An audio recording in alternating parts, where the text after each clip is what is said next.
Let's look at today's question, shall we? What is the difference between schizophrenia and dissociative identity disorder? Okay. So, schizophrenia and dissociative identity disorder are both very serious and complex mental health conditions. They are sometimes confused with one another simply because of the similarities between the two.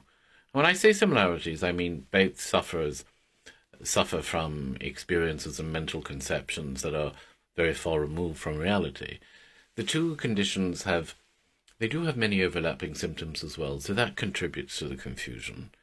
Nevertheless, though, the two conditions are very much distinct and different. Now, the term schizophrenia comes from two Greek words, schizo, which means split, and phren, which means mind. So to suffer from schizophrenia, therefore, means to have a split mind. Now, many people have wrongly understood or misunderstood that schizophrenia is some kind of split personality disorder, but it's not. People with schizophrenia don't have split personalities.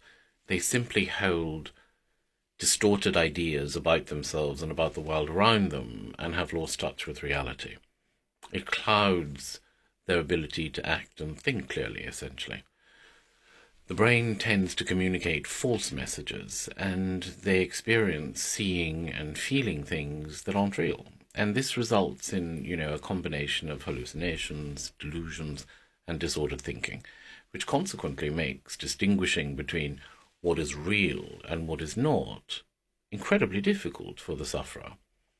Dissociative identity disorder, on the other hand, or DID, refers to a condition in which the sufferer manifests the kind of behavior that points to having two or more distinct personalities. So for this reason, the condition was also formerly known as multiple personality disorder.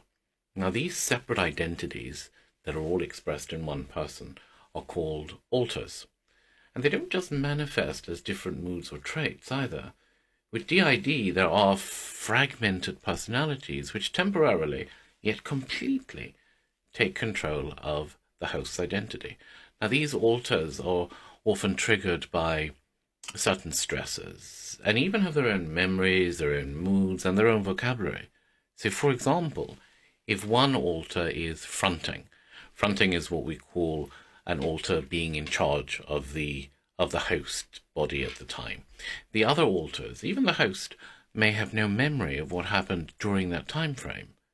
So these radically different personalities, which are completely at odds with the person's true self, manifest from time to time.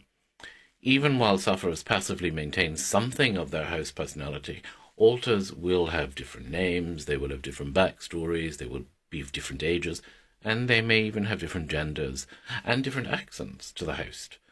The two conditions are they have differing symptoms, but of course there are symptoms that do overlap, but there are distinct differences between the two disorders. Let me actually put them on screen and you can pause the video and read them, right?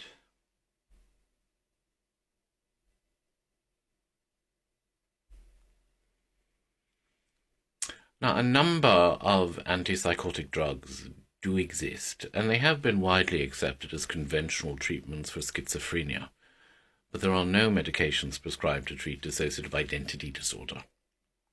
DID is treated primarily on a case-by-case basis in order to assess when and how to employ cognitive behavioral therapy, for example, in order to help the person deal with the triggers or the stressors, which are the underlying issues that cause the personality alterations.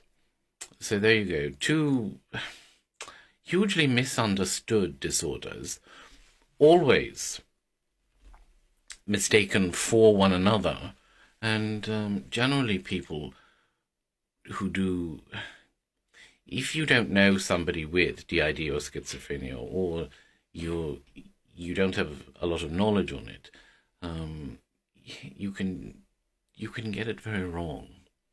So that's the difference. Hopefully now it's a little bit clearer. Talk to you later.